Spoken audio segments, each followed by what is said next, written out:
Даргын сэнтээ залрахаараа тансаг зэрэглэлийн автомашин авахгүй бол ажил нь явдаггүй бололтой. 2 аймгийн удирдлагууд тус бүр нь 200 гаруй сая төгрөгийн үнэтэй Land Cruiser 200, Lexus 570 маркийн автомашиныг төсвийн мөнгөөр худалдан авахар тендер зарласан байна.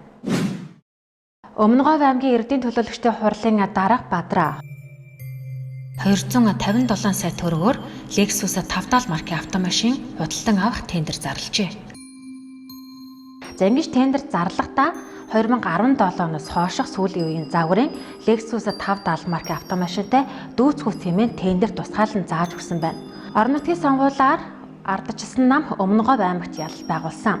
Ингэснээр орон нутгаа удирдах эрхтэй болж Эрдэнэ төлөөлөгчдийн хурлын даргаар Батрааг сонгосон байдгийн. Харин шинэ дарга Lexus 570 маркийн автомашингүй бол ажил хийхэд хүндрэлтэй байгаа бололтой.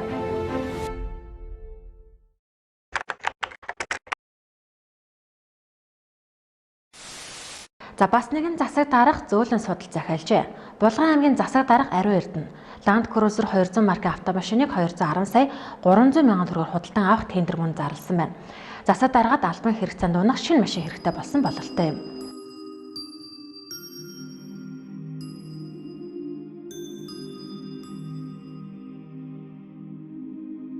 Цар тахал ковидтэй хөл хориотой энэ үед яам агентлаг төрийн бүхэл байгууллага аймаг нийслэлийнх нь бүгд төсвөө хэмнэх чиглэлийг ерөнхий сайд үүрэг болгосны маргааш нь энхүүд аймгийн засаг дарга нар Эрдэнэ төлөөлөгчдийн хурлын дарга нар тансаг зэрэглэлийн автомашин зарлаад сууж байна.